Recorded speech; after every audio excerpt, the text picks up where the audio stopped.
Assalamualaikum warahmatullahi wabarakatuh. Selamat datang kembali di channel Om Bris Official.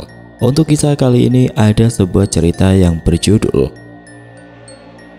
Bisikan Ular di Balik Dinding.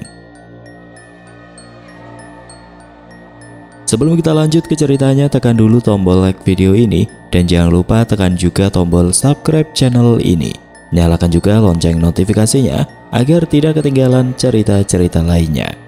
Dan seperti apa untuk kisah kali ini?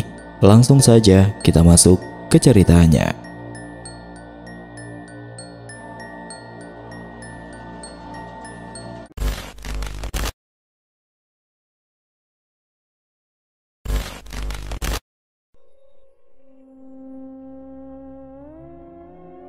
Pondok Makmur, Ahad pagi, matahari baru saja naik. Tetapi ketenangan sudah lebih dulu terusik. Di teras mungil rumah nomor 12 Bu Ratna 45 tahun, mengenakan daster batik usang dan sendal jepit swallow, menghela nafas panjang. Ia sudah mengantisipasi penyerangan pagi itu. Aroma kopi robusta panas yang ia seduh seharusnya menjadi penenang, tetapi selalu kalah telak oleh aroma saingannya. Pagar kayu jati rumah nomor 14 persis di sebelah membuka.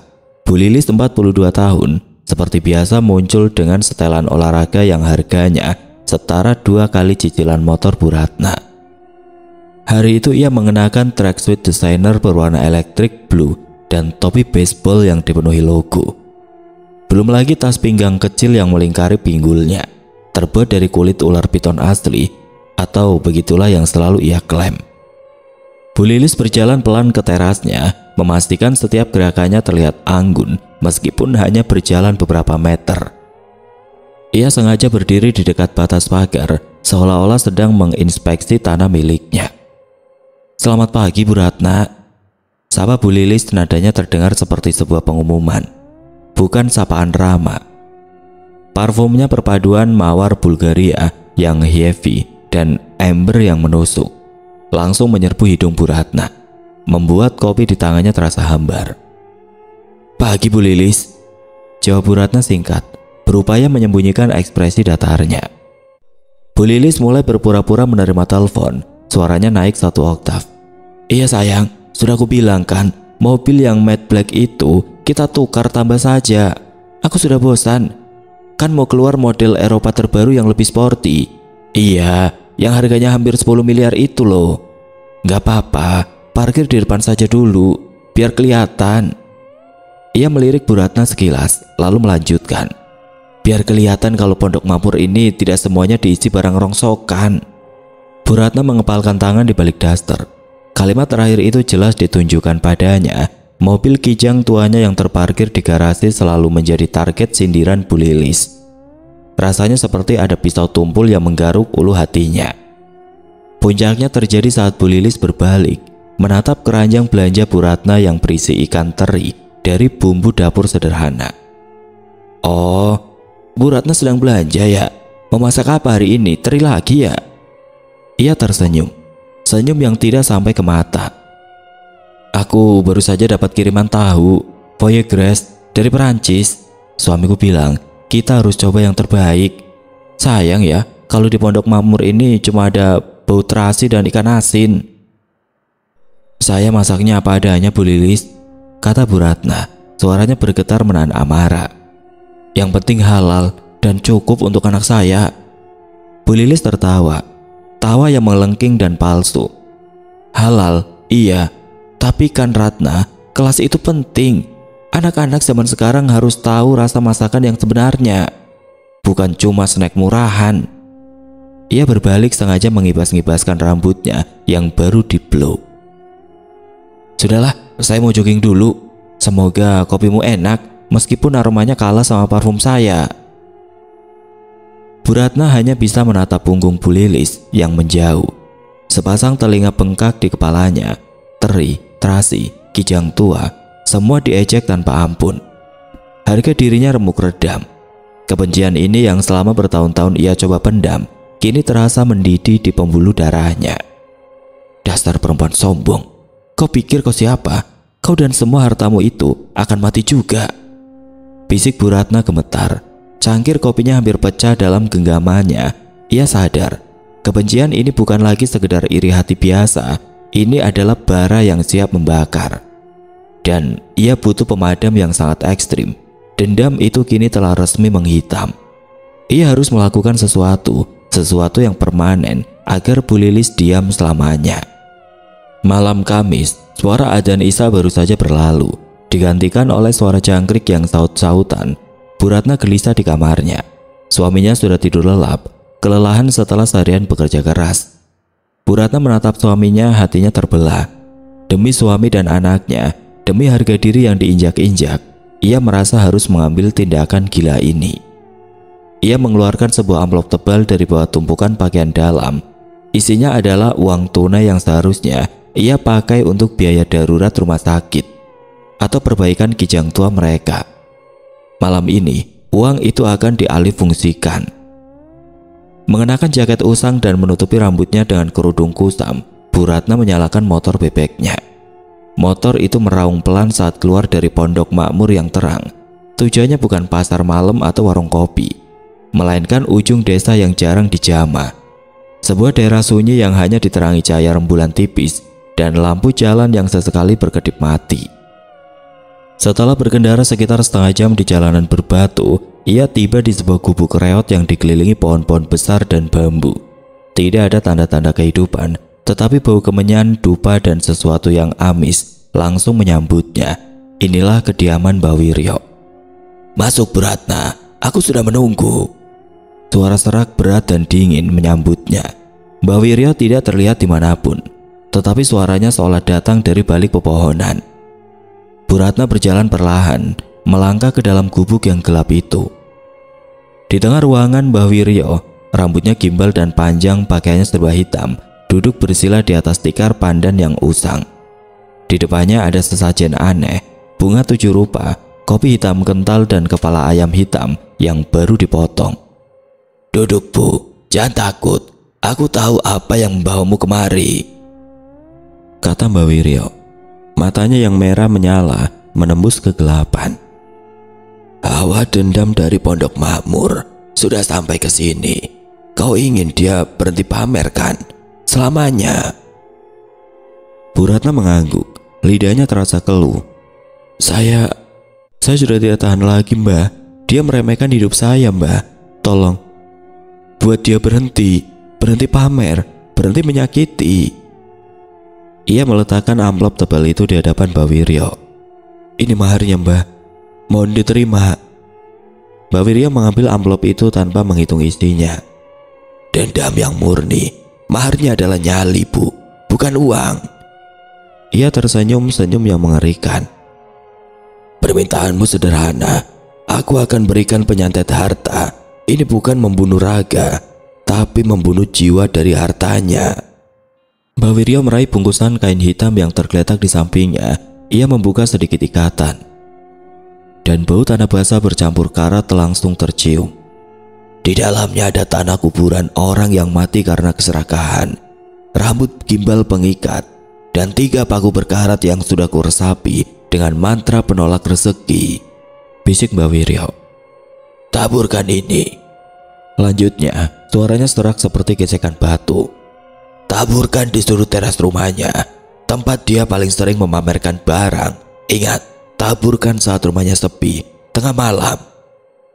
3 malam purnama sejak penaburan, energinya akan bekerja. Yang dia cintai akan menjadi yang paling dia takuti." Bu Ratna menerima bungkusan itu. Tangannya gemetar hebat. Kain itu terasa dingin dan bergetar. Apa tidak ada balasan untuk saya, Mbah?"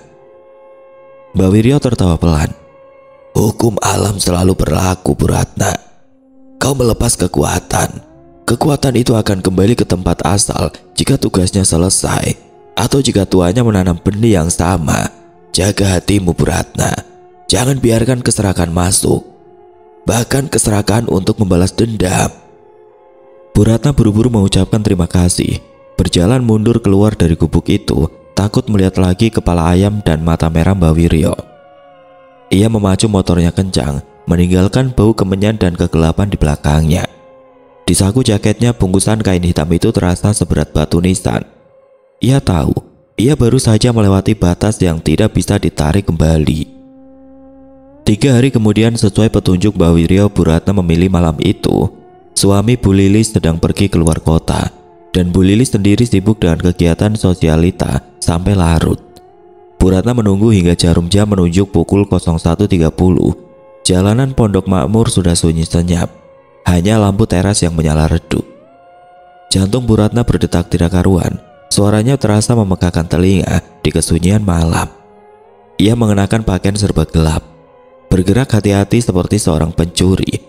Bungkusan kain hitam itu ia pegang erat. Keringat dingin membasahi telapak tangannya. Ia melangkah keluar, lalu menempel ke tembok pagar Bu Lilis yang tinggi. Rasanya seperti menyelinap ke dalam sarang naga. Setelah memastikan tidak ada suara, Bu Ratna melompat pagar rendah di sisi kanan, lalu merangkak di balik semak-semak puring menuju teras rumah. Bau parfum Bu Lilis yang biasa menusuk hidung kini samar, tergantikan oleh bau tanah dan paku karat dari bungkusan di tangannya. Di sana, di sudut teras mewah yang lantainya dilapisi marmer mahal, adalah tempat Bu Lilis paling sering pamer. Tempat ia meletakkan tas Hermes, memamerkan sepatu dan bercerita tentang kekayaan suaminya. Bu Ratna membuka ikatan kain hitam itu. Debu tanah kuburan dan rambut gimbal itu langsung menyeruak. Bau anyir dan hawa dingin menyergapnya, seolah ada energi tidak kasat mata yang terbangun. Ia menoleh ke belakang, paranoid, merasa ada mata yang mengawasi dari balik tirai jendela rumah Bu Lilis. "Maafkan saya ya Allah, saya tidak punya pilihan," bisik Bu Ratna, matanya terpejam. Dengan tangan gemetar ia menaburkan bubuk itu ke sudut marmer. Suara bubuk yang jatuh terdengar sangat keras di telinganya.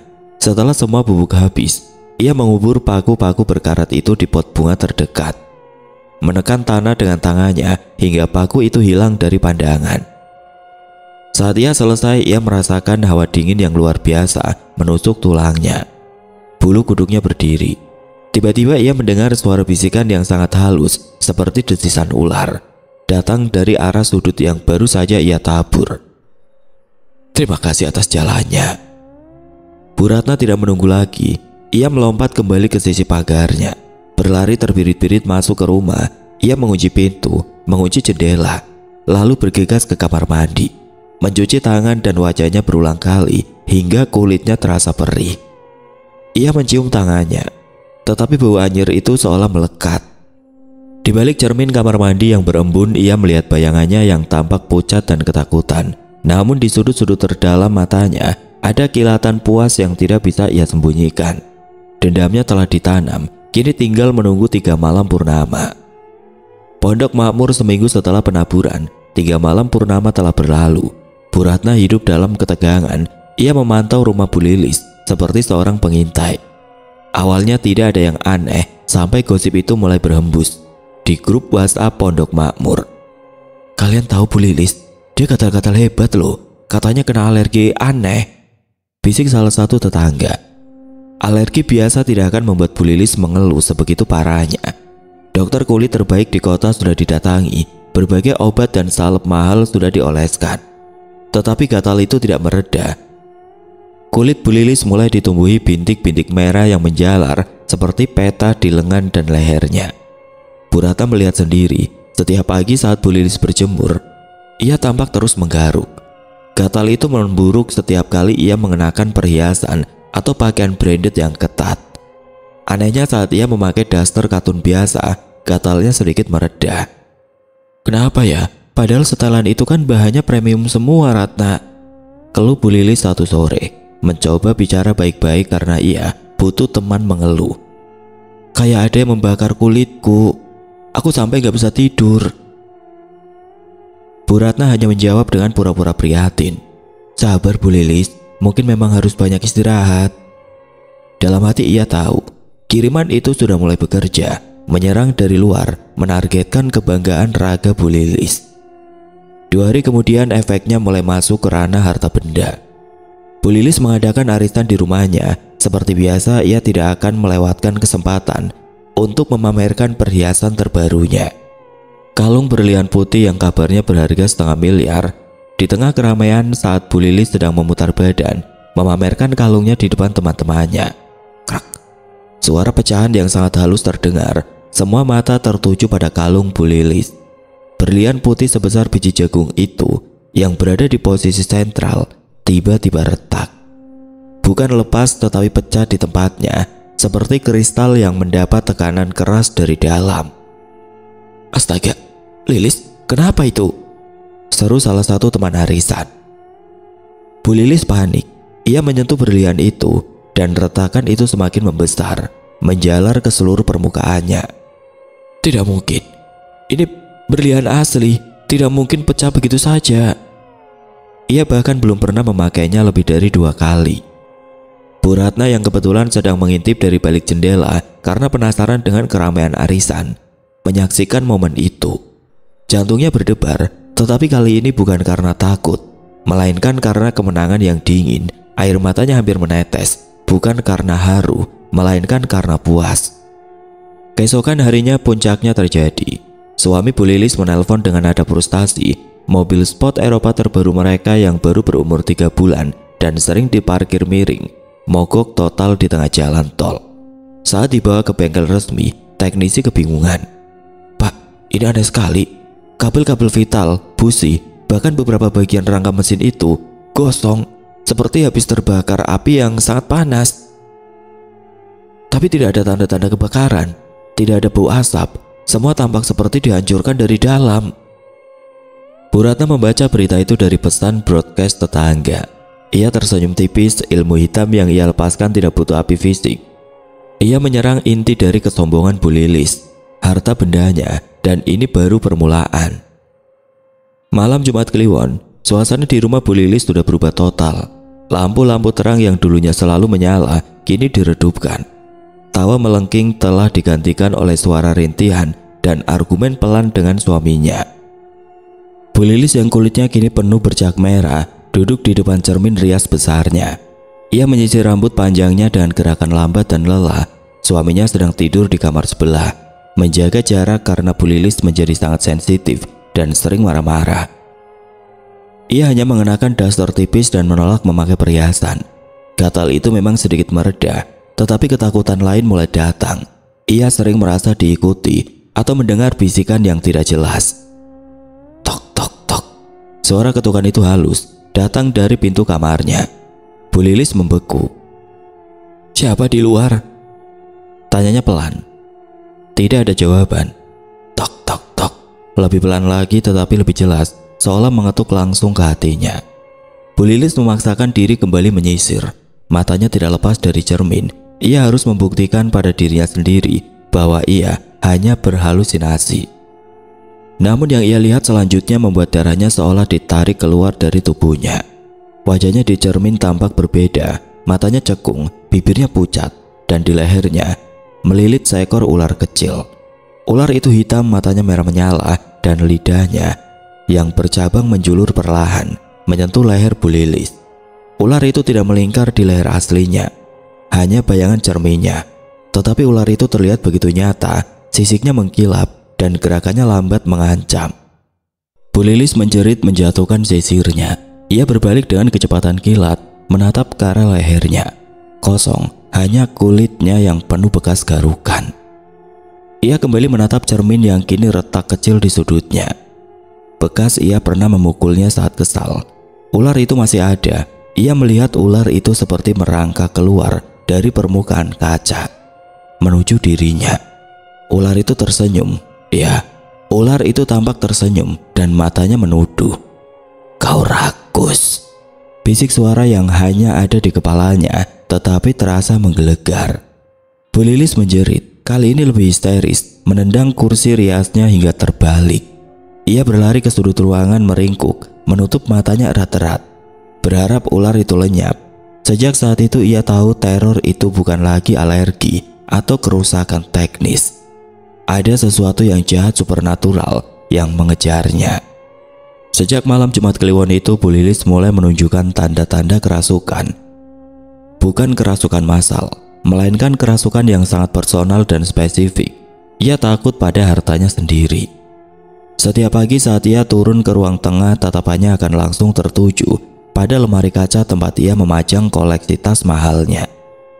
Begitu matanya menangkap pantulan tas-tas kulit eksotis itu, ia akan menjerit kesakitan. Seolah tas-tas itu mengeluarkan radiasi yang membakar kulitnya. "Panas, jangan sentuh aku, pergi, mereka mau memakanku," teriaknya. Ia melihat tas kulit buaya itu bukan lagi sebagai aksesoris mahal, melainkan sebagai buaya sungguhan yang membuka mulutnya siap menerkam. Suaminya Pak Roni kebingungan. Ia sudah memanggil ustadz, ahli spiritual, hingga psikiater, tetapi tidak ada yang bisa menjelaskan kondisi Bu Lilis. Dokter bilang Bu Lilis mengalami delusi dan halusinasi parah. Ustadz bilang ada jin yang menempel pada benda-benda kesayangannya. "Cepat, ambil ini, bakar, buang." Bu Lilis menunjuk-nunjuk setumpuk uang tunai yang baru saja ditarik suaminya. "Uang itu hidup, Pak. Mereka bergerak-gerak seperti cacing, mereka menjulurkan lidah." Bu Ratna yang mengamati semua kekacauan ini dari balik tirai jendelanya, merasa separuh dirinya menang dan separuh lagi merinding. Ia melihat Bu Lilis yang dulunya anggun kini berjalan sempoyongan dengan mata kosong, rambut acak-acakan, dan hanya mau mengenakan daster termurah yang ia miliki. Puncaknya, Bu Lilis memaksa suaminya membuang semua perhiasannya. Ia melihat berlian itu sebagai mata-mata yang mengawasinya dan emas sebagai api yang siap membakarnya hidup-hidup. "Buang ke sumur, Pak. Beri makan dia, beri makan si hitam," jerit Bu Lilis memaksa suaminya melempar semua perhiasan mahal mereka ke dalam sumur tua di belakang rumah. Para tetangga di Pondok Makmur bergosip tiada henti. Ada yang bersyukur karena rumah mereka kini tenang tanpa pameran Bu Lilis. Ada yang prihatin, tapi Bu Ratna tahu kebenaran yang mengerikan. Ia telah melepaskan sesuatu yang sangat jahat, dan kini Bu Lilis adalah tawanan dari harta bendanya sendiri.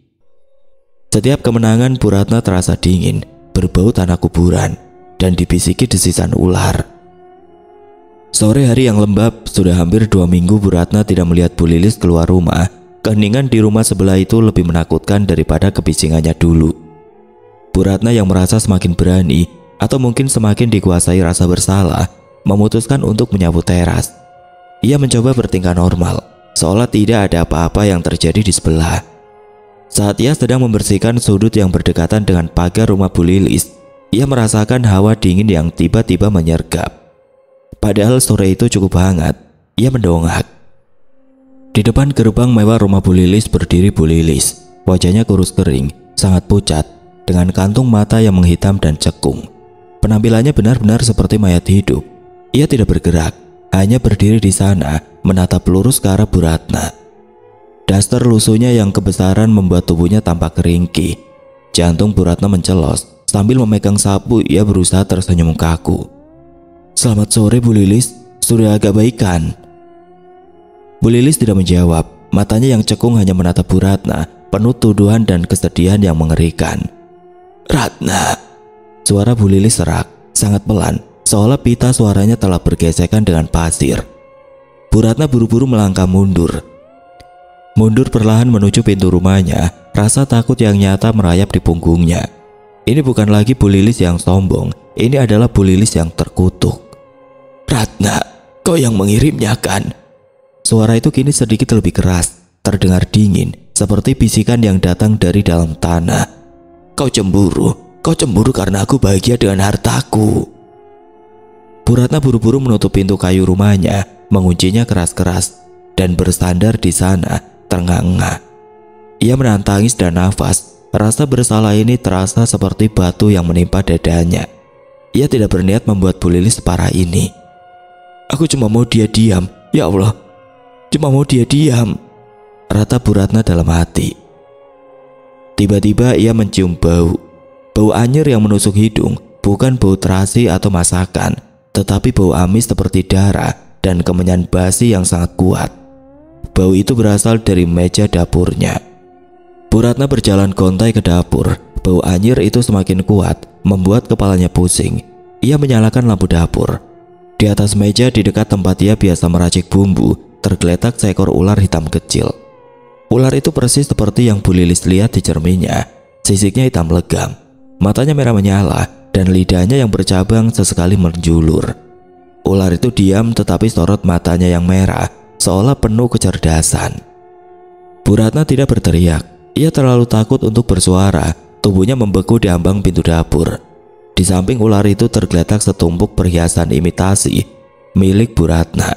Ada beberapa cincin perak yang sudah mulai berkarat, kalung plastik yang biasa ia pakai untuk menghadiri acara komunitas, dan gelang tembaga yang ia beli di pasar. Perhiasan itu tidak sebanding dengan satu kancing baju Bu Lilis. Tetapi di mata ular itu, mereka terlihat sama.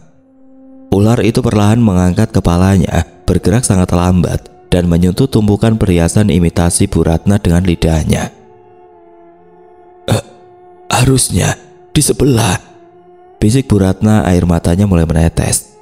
Tiba-tiba suara dingin dan serak yang pernah ia dengar di gubuk Mbak Wiryo kini berbisik di telinganya, seolah berdiri tepat di belakangnya. Angin dingin menusuk lehernya. Bu Ratna membalikkan badan dengan cepat. Tidak ada siapa-siapa. Ia kembali melihat ular itu. Ular itu menatapnya lalu seolah meludah. Perhiasan imitasi Bu Ratna tiba-tiba memanas, dan cincin perak di sana mulai mengeluarkan asap tipis, seolah dibakar dari dalam. Tidak, itu murah, itu bukan harta, teriak Bu Ratna histeris. Dendamu adalah harta yang paling kau puja, Ratna. Itu adalah keserakahanmu untuk menang, dan kini ia kembali padamu. Bisik suara tanpa wujud itu lagi. Bu Ratna tersadar ilmu hitam itu tidak hanya menyerang Bu Lilis yang sombong, tetapi juga dirinya yang serakah akan balas dendam. Ia telah menanam benih kejahatan, dan kini benih itu mulai berbuah di rumahnya. Sejak kemunculan ular hitam di dapurnya, Bu Ratna hidup dalam ketakutan yang mencekik. Ia mencoba menghubungi nomor telepon Mbak Wiryo berulang kali, siang dan malam. Selalu sama, nomor yang Anda tuju tidak aktif. Ia bahkan nekat kembali ke gubuk reot di ujung desa. Gubuk itu kosong. Hanya tersisa abu kemenyan dan beberapa helai rambut gimbal yang ia kenali. Mbak Wiryo telah menghilang, seolah hanya ilusi yang membuka gerbang ke dunia gelap. Bu Ratna mulai paranoid. Setiap kali ia menyentuh uang belanja, ia merasa panas dingin. Ia melihat bayangan ular di sudut-sudut rumahnya. Rasa puas karena melihat Bu Lilis menderita kini hilang total, digantikan oleh kengerian yang tidak berkesudahan. Ia mulai membersihkan rumahnya secara ekstrim. Semua perhiasan imitasi, bahkan kalung emas tua yang diberikan ibunya yang ia simpan dengan sayang, ia buang ke tempat sampah. Ia takut benda-benda itu akan memanas atau mengeluarkan asap. Suatu malam suaminya bertanya, "Ada apa, Ratna? Kenapa kamu terlihat takut sekali? Semenjak Bu Lilis sakit, kamu malah jadi aneh." Bu Ratna tidak bisa menceritakan kebenaran. Bagaimana ia bisa mengakui bahwa ia menyantet tetangganya? Ia hanya menangis. Aku merasa ada yang mengawasi, Mas. Rumah kita terasa dingin." Suaminya yang kelelahan hanya bisa memeluknya, tanpa tahu bahwa yang mengawasi mereka bukanlah hantu, melainkan kekuatan jahat yang dilepaskan oleh istrinya sendiri.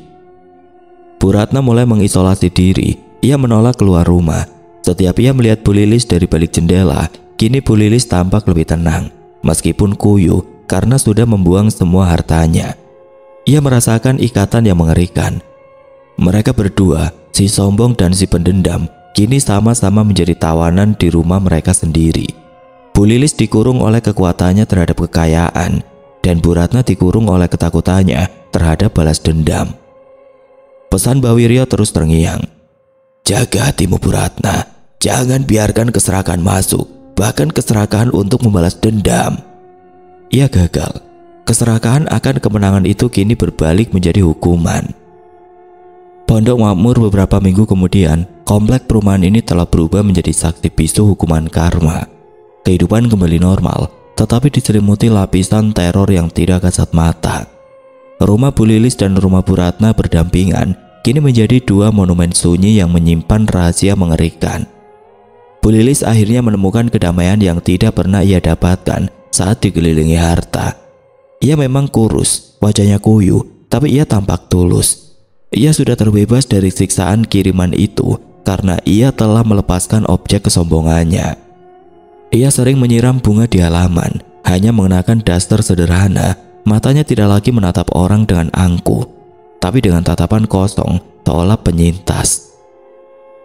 Suatu pagi Bu Ratna memberanikan diri sedikit membuka jendela dapur. Ia melihat Bu Lilis di halaman menyiram bunga, tanpa riasan, tanpa perhiasan, tanpa aura sombong. Bu Lilis mendongak dan mata mereka bertemu. Kali ini Bu Lilis tidak menuduh, ia hanya tersenyum tipis, senyum yang sangat sedih dan tulus. Itu bukan senyum ejekan, melainkan senyum yang mengakui, kita sama-sama terluka. Bu Ratna buru-buru menutup jendela, tetapi bukan karena takut pada Bu Lilis, melainkan karena takut pada dirinya sendiri. Bu Lilis sudah membayar lunas kesalahannya, sekarang giliran Bu Ratna. Desisan halus itu sudah menjadi teman sehari-hari Bu Ratna. Ia mendengarnya dari lemari, dari bawah tempat tidur, bahkan dari balik cermin kamar mandi. Ia tahu ular hitam itu perwujudan ilmu hitam Mbah Wiryo. Telah menyelesaikan tugasnya pada Bu Lilis dan kini kembali menagih harga pada sang pemesan. Malam itu Bu Ratna tidak bisa menahan diri lagi. Ia gemetar, matanya merah karena kurang tidur. Ia pergi ke dapur menyiapkan pisau tajam, berniat melawan atau setidaknya menemukan sumber ketakutannya. Tok tok tok. Suara ketukan itu datang dari dalam lemari kayu tua di dapur. Bu Ratna melangkah perlahan, pisau di tangannya bergetar. Ia menarik pintu lemari dengan satu sentakan cepat. Di dalam lemari teronggok setumpuk perhiasan imitasi murahan, dan di atasnya melingkar rapi adalah ular hitam kecil. Matanya yang merah menyala, menatap Bu Ratna dan lidahnya menjulur. Tiba-tiba suara dingin dan serak itu memenuhi dapur. Kau iri pada kekayaan, itu keserakahan. Kau meminta dendam, itu juga keserakahan. Harta yang kau puja adalah dendammu, Ratna. Ular itu tidak bergerak ke arah Bu Ratna. Sebaliknya ia meluncur turun, merangkak ke lantai, lalu menuju pintu keluar. Bu Ratna tercengang, membiarkannya. Ia menyadari kekuatan itu tidak ingin melukai fisiknya, tetapi menghancurkan jiwanya. Pagi menjelang, Bu Ratna mengambil keputusan. Dengan tekad yang dingin, ia mengumpulkan semua barang berharganya yang tersisa, foto-foto lama, buku tabungan, bahkan daster batik kesayangannya yang masih bagus. Semua yang ia anggap bernilai, ia membawanya ke halaman belakang, menuangkan minyak tanah dan menyalakan korek api. Api berkobar, membakar semua yang tersisa dari harta dan kenangan Bu Ratna. Ia berdiri di sana mengawasi, membiarkan asap tebal itu menghapus semua keserakahan dan dendam di hatinya. Saat ia berbalik, ia melihat Bu Lilis berdiri di pagar. Tidak jauh dari sana mengawasi api yang membakar barang-barang Bu Ratna. Bu Lilis tidak menertawakan atau mencemooh, ia melangkah mendekat. Matanya penuh simpati yang aneh. Aku tahu rasanya, Ratna, kata Bu Lilis pelan. Suaranya kini tenang. Melepaskan semuanya, melepaskan beban di hati. Bu Ratna menatap Bu Lilis. Untuk pertama kalinya ia melihat manusia bukan musuh. Aku yang melakukannya, Lilis. Aku yang mengirimkannya, kiriman itu. Bu Lilis hanya mengangguk tanpa terkejut. Aku tahu, aku melihatnya di matamu setiap kali kau menatap hartaku. Ia tersenyum sedih. Tapi mungkin kau menyelamatkanku, Ratna. Kekayaan itu membunuh jiwaku perlahan. Sekarang aku bebas. Sekarang giliranmu. Bu Ratna hanya bisa menangis. Ia tidak membela diri, tidak meminta maaf. Ia hanya berkata, aku sudah membakar segalanya, Lilis. Aku ingin ular itu pergi. Bu Lilis melangkah lebih dekat. Ular itu akan pergi, Ratna, tapi bukan karena kau membakar hartamu. Ular itu akan pergi saat kau memaafkan dirimu sendiri. Bu Lilis mengulurkan tangan menyentuh bau Ratna yang gemetar. Dendam kita berdua, Ratna, lebih mahal daripada semua berlianku dan semua kesederhanaanmu. Mari kita mulai dari awal, sebagai tetangga yang tidak punya apa-apa lagi selain diri kita sendiri. Bu Ratna menatap wajah Bu Lilis yang kini terlihat damai. Ia tersentuh oleh pengampunan yang tidak terduga itu. Ia membuang pisau di tangannya dan memeluk Bu Lilis. Isakan penyesalan keluar deras. Di pondok makmur, dua wanita yang dihancurkan oleh kesombongan dan dendam akhirnya berdamai dalam kerugian mereka. Di sudut pagar di antara bunga-bunga puring, ular hitam kecil itu muncul. Sesaat, ia menatap ke arah dua wanita yang berpelukan itu, lalu desisanya meredup. Tubuhnya perlahan memudar, menghilang, seolah tugasnya telah selesai. Kekuatan yang dilepaskan oleh kebencian akhirnya dinetralisir oleh pengampunan. Pondok Makmur akhirnya benar-benar menemukan kedamaian yang sejati, kedamaian yang dibangun di atas abu kesombongan dan dendam yang telah musnah. Oke teman-teman, sekian untuk kisah kali ini. Bagaimana menurut kalian tentang kisah ini? Tulis komentar kalian di kolom komentar. Dan buat teman-teman yang baru bergabung, jangan lupa untuk like, komen, share, serta subscribe channel ini. Dan nyalakan juga lonceng notifikasinya agar tidak ketinggalan cerita-cerita lainnya. Dan akhir kata, wassalamualaikum warahmatullahi wabarakatuh.